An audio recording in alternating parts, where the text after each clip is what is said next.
کہتے ہیں انسان کو کہتے ہیں ناطق، یعنی وہ ادراک کرتا ہے، وہ سمجھتا ہے، دیکھتا ہے، وہ اپنی سماعت کو کام میں لے کر آتا ہے، اپنی بصارت کو کام میں لے کر آتا ہے، اپنے حواس کو کام میں لے کر آتا ہے، اس لیے انسان کو ناطق کہا جاتا ہے۔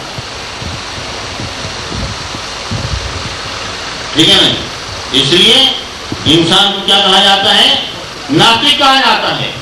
تو جب مناطقہ یہ بات کریں گے، وہ یہ کہیں گے وَمَا يَنطِقُ عَنِ الْهَوَىٰ کا معنی کیا ہے؟ اس کا معنی یہ ہے کہ میرے آقا سرکار مدینہ نہ اپنے خواہش سے دیکھتے ہیں، نہ اپنے خواہش سے بولتے ہیں، نہ اپنے خواہش سے سنتے ہیں، نہ اپنے خواہش سے اپنے حواس کو کام میں لے کر آتے ہیں۔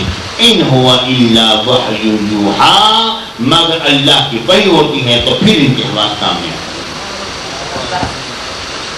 ہمارے مولانا نے سوال کیا، الحمدللہ کہتے ہیں اگر اللہ تعالیٰ پہلے دیکھ کر لکھتا ہے تو پھر اللہ کی محتاجی لازم آتی ہے۔ اللہ نے دیکھا تب لکھا۔ پیارے بھائیوں، بات یہ ہے کہ محتاجی لازم نہیں آتی، بلکہ اللہ تعالیٰ کا کی صفت علم کا ظہور ہوتا ہے۔ بھئی محتاجی تو تب لازم آئے جب ایک کام ہو چکا ہو، اس کو دیکھنے کے بعد پھر میں لکھوں کہ ہاں جی یہ کام ہو چکا تھا، مثلا کربلا میں یہ کچھ ہوا، اب میں کتاب لکھوں، تو یہ میری محتاجی ہے کہ واقعہ ہوا تب میں محتاج ہوا اور مجھے معلوم ہوا پھر میں نے جناب لکھا۔ ٹھیک ہے نا؟ ابھی کچھ ہوا نہیں اور رب العالمین لکھ رہا ہے، رب العالمین کی محتاجی کہاں سے لگی؟ بلکہ اس میں تو اس کی صفت علم کا ظہور ہو رہا ہے کہ کام نہیں ہوا مگر رب جانتا ہے۔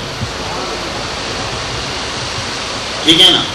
اب آپ یہ بات سوچیں گے کہ بھائی جب سب کچھ لکھ دیا گیا ہے تو پھر اب یہ دعائیں کرانے کا کیا فائدہ؟ دعائیں کیوں کراتے ہیں؟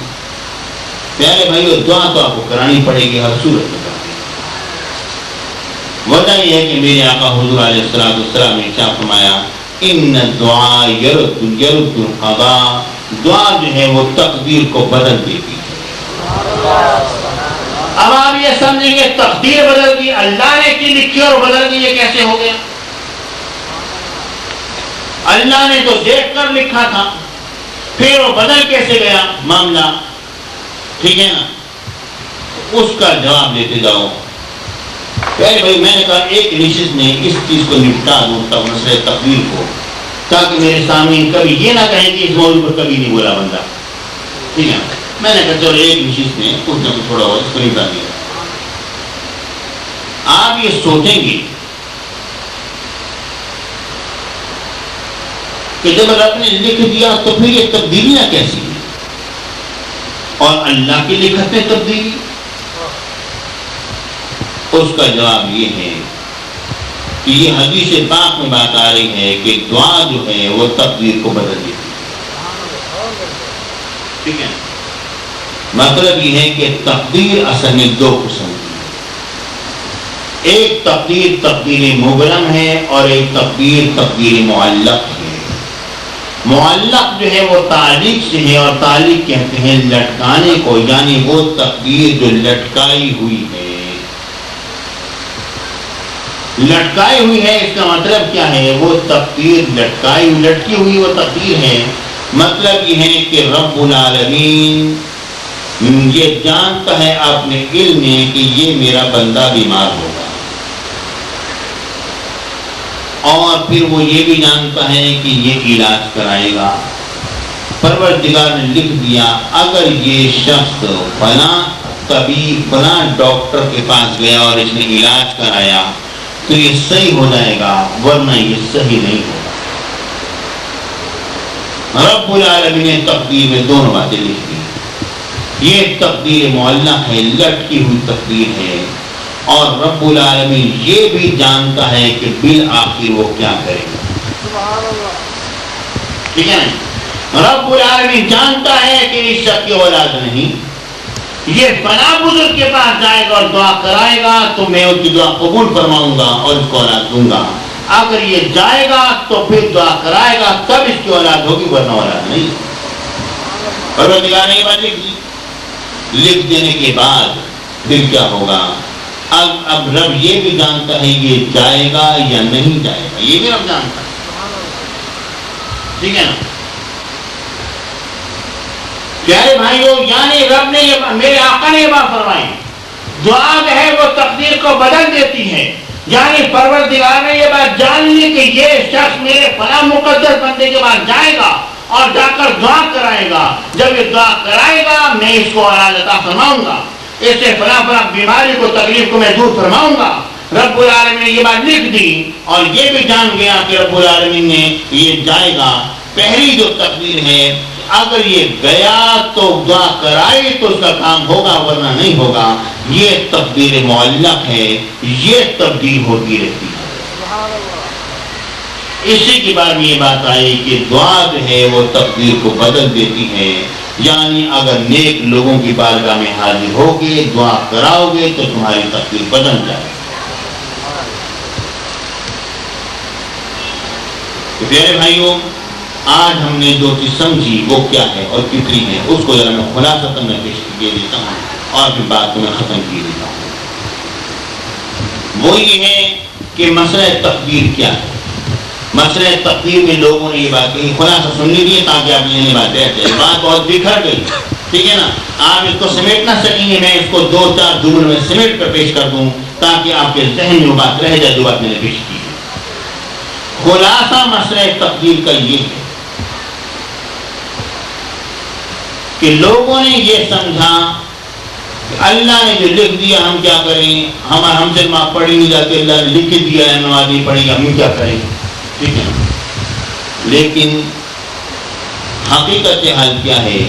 بات یہ ہے کہ رب نے بندے کو پیدا کروایا، بلکہ اس سے پہلے رب کو، ٹھیک ہے، اور جو چیز رب نے خود سے لکھی ہے اس بارے میں بندے سے کوئی مواخذہ نہیں ہوگا، کوئی سوال جواب نہیں ہوگا، پوچھ گچھ نہیں ہوگی، کیونکہ بندہ اس چیز میں مجبور ہے۔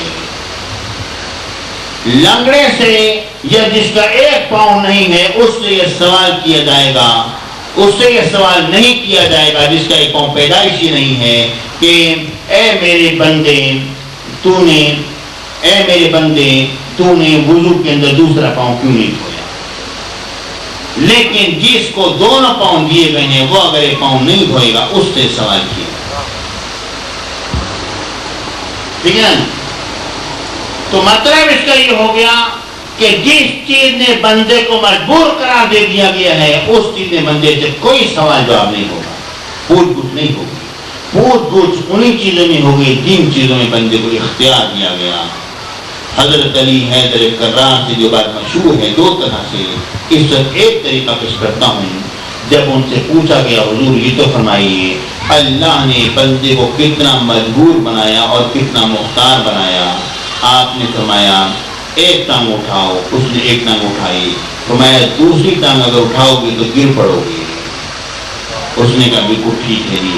آپ نے فرمایا بندہ آدھا مجبور ہے اور آدھا مختار ہے، تو جتنا بندہ مختار ہے اتنا ہی اس سے سوال جواب ہوگا، اسی سلسلے میں اس سے پوچھ گچھ ہوگی، اور جتنا بندہ مجبور ہے اس سے پوچھ گچھ نہیں ہوگی۔ اس لیے میرے آقا حضور علیہ السلام نے فرمایا رفعت الصلاۃ عن النائم، اللہ رب العالمین نے سونے والے سے نماز کو اٹھا لی گئی ہے نماز سوئے ہوئے شخص، یعنی وہ شخص جو نمازی ہے اور اچانک اسے نیند آ گئی، یہ نہیں ہے جس نے کہ وتیرہ بنایا ہوا ہے کہ صبح اٹھنا ہی 9 بجے ہے، نماز قضا کرنی اور سورج نے کچھ کا کچھ ہی کیوں نہ ہو جائے، جس نے اپنی عادت بنا لی ہے نماز قضا کرنے کی تو اس عادت کا تو پھر جواب دینا پڑے گا، ٹھیک ہے نا؟ ہاں جو بیچارہ سوتا رہ گیا اچانک، میرے آقا نے فرمایا رب العالمین اس نماز کو اٹھا لیا، مطلب یہ ہے کہ وہ قضا ادا کر لے، اللہ رب العالمین اس کی اس نماز کے قضا ہونے کی سزا اسے نہیں دے گا، یا اس کا اجر جو ہے وہ کم نہیں ہوگا۔ میرے بھائیوں بار ذرا دیکھیے، ذرا غور فرمائیے،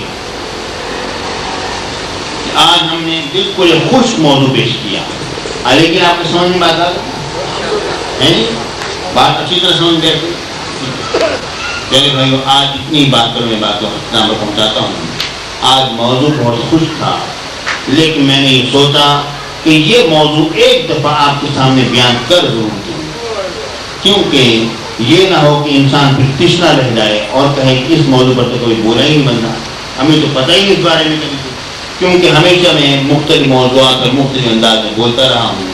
آج میں اس موضوع پر بولا ہوں اور رب کی بارگاہ میں دعا کرتا ہوں اللہ رب العالمین ہم سب کو اپنے حفظ و امان میں رکھے اور محفوظ و معمول رکھے، آمین۔